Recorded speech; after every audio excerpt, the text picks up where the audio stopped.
Hi, I'm Greg from Second Thoughts East Yorkshire. Have you ever sat daydreaming and a thought pops into your head? We all do it all the time, don't we? But today I'm not talking about a nice thought like, well, what a lovely day it is outside, or look how lovely my partner is. I'm talking about nasty or scary thoughts, thoughts that may be upsetting, negative, or sometimes even harmful. It can seem so baffling. There doesn't seem to be any reason for these thoughts to pop into your head. Although there's no likelihood that whatever the thought is will actually happen in reality, they can feel extremely real, and you may well worry that the thing, whatever the thing is, could occur. These thoughts are called intrusive thoughts. Now, just to reassure you, many people experience some form of intrusive thoughts, and that's considered normal. According to research, 94% of people experience intrusive thoughts that are unpleasant on occasion. They may not be overwhelmingly bleak thoughts, but whatever they are, whenever they appear, whatever they consist of, whatever you're thinking about that's bleak, it can make you feel sad, morose, worried, or even depressed. Thankfully for most people, even when these thoughts do occur, they're quickly dismissed and forgotten. So what type of intrusive thoughts are there? Well, some examples are thoughts or mental pictures of hurting yourself or hurting someone else, maybe even a loved one or someone vulnerable. Thoughts about a loved one being injured or even worse. Being involved in a sexual act that you'd never engage in normally. And feeling that someone is out to get you or maybe meaning you harm. So broadly, the areas are firstly, harmful intrusive thoughts. These are about acts of violence towards yourself or another person. Experiencing these thoughts doesn't mean you'd ever act them out in reality. Second are sexual intrusive thoughts. These are intrusive thoughts that will very possibly, highly probably, bring feelings of guilt and shame, knowing that you're thinking about stuff like that, but it's not something that you would ever engage in. Once again, doesn't mean that you want to act out the thoughts, for example, commit a violent or inappropriate sexual act, but very often it may well be more about a fear that something that you found repellent could happen to you or you'd be involved in it. The third type are delusional intrusive thoughts. Delusional thoughts may involve you thinking that someone's trying to harm you or watching you. You could also be hearing and seeing certain things that are not witnessed by others. If you have consistent fear or paranoia, you could be experiencing psychosis, so it would be prudent to see your GP for further help and support. And fourthly, obsessive thoughts about your own death. These type of thoughts may be about your own death or possibly about the death of loved ones, but they can really wear you down, making you constantly afraid that you or your loved one could pass away due to an accident or a non-existent health issue. Why do intrusive thoughts happen? Well, if you think about it, they're mostly about the people we love, or a situation we're proud of, such as maybe where we live, or maybe the job we do, maybe even our reputation. So, theoretically then, are your intrusive thoughts because you value your loved ones so much that the very thought of losing them causes you great fear and angst? Do your thoughts disgust you? Perhaps they're thoughts about acts that you'd never do, very probably, and go against your belief system, your whole ethics and background. Think of it this way. The thoughts are therefore reinforcing your core values and principles by allowing you to strongly condemn them. Remember, and this is really important, we are not our thoughts. Thoughts are not reality. There is also a strong link between intrusive thoughts and OCD, obsessive compulsive disorder.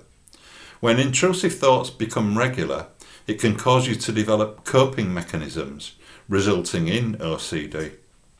Examples of such OCD behaviour include repeatedly checking if the door's locked over the fear that an intruder may hurt you, or checking switches time and time again to ensure that there's no electrical fault. This can exacerbate where you may feel that you need to check a switch 6 times, and if you only check it 5, that you won't get the same cover, you won't get the same protection. Intrusive thoughts can quickly become extremely distressing if they trigger obsessive responses. These responses can become your coping mechanisms, but it isn't a good way of managing the problems. I must stress here that if you're having severe problems with intrusive thoughts and they're happening to you on a regular basis, speak to your GP about it. They can refer you for more specialised support from community mental health teams. It may be stress and anxiety causing them, or other mental health issues that may require treatment. It's very important to say that whatever mental illness anyone has, with the right treatment, the illness can be managed well, and people enjoy a good quality of life despite these. So please don't be afraid of consulting your doctor if you need to. They're there to be consulted, and you can trust them. For people having occasional problems with intrusive thoughts though, and it may well be more common now given the lockdown and social distancing, or having more time to think, here are 5 ways to help you to manage those intrusive thoughts, starting straight away. The first way is apply the zebra technique. Intrusive thoughts are only powerful when we focus on them, allowing our conscious mind to buy into them, if you like, to actually think more about them when they pop into our head. Now, I've said this a few times on these videos, but you'll never stop thinking about zebras by saying, right, I'm not going to think about zebras. The first thing that pops into your head is a mental picture of a zebra. So don't focus too much on trying not to think about your intrusive thoughts. Don't spend all your efforts in fighting them and struggling to get them out of your mind. Instead, accept they're there, but don't react to them, don't respond to them. Just think of it, like I said in a previous video, as a cloud that's drifting in your vision and out of your eye line, and it's gone. Very importantly, they are passing thoughts that do not carry any significance in your life. By focusing on trying not to think about them, you're only losing your patience and ramping up your own stress and anxiety levels. Instead, accept that they appear, but let them pass without dwelling on them. That way your anxiety will decrease and your frustration about not being able to unthink them will diminish too. Using the zebra analogy again, let the zebra run in, but very importantly, let the zebra run out again. So if you don't give intrusive thoughts the power to control you by reacting strongly, you'll be able to take away its power completely and regain control of your life. The second way to help is develop healthy habits. To overcome negative thoughts, it's important to develop and maintain good habits to improve your body and mind. Try to get a good night's sleep, exercise regularly, practice relaxation techniques such as meditation, and try to eat healthily too. This helps to cleanse the body of negative toxins, improves your overall health and reduce stress levels considerably. It also improves sleep patterns incidentally.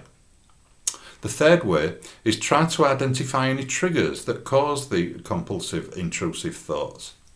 Your actions during the day can sometimes create a pattern or create a trigger for intrusive thoughts to enter your mind. It opens the door for them, if you like. It could be drinking alcohol, overindulging in any way, or maybe watching some kinds of TV programs such as horror films or series. Try keeping a journal of intrusive thoughts to map them and so identify any connections like that. The fourth way is to have a plan. So you can be ready to take your mind off any intrusive thoughts. You can try meditating or relaxation exercises. There are lots of them on the internet, and we have a relaxation exercise online you can try. Inbox me for more information about that.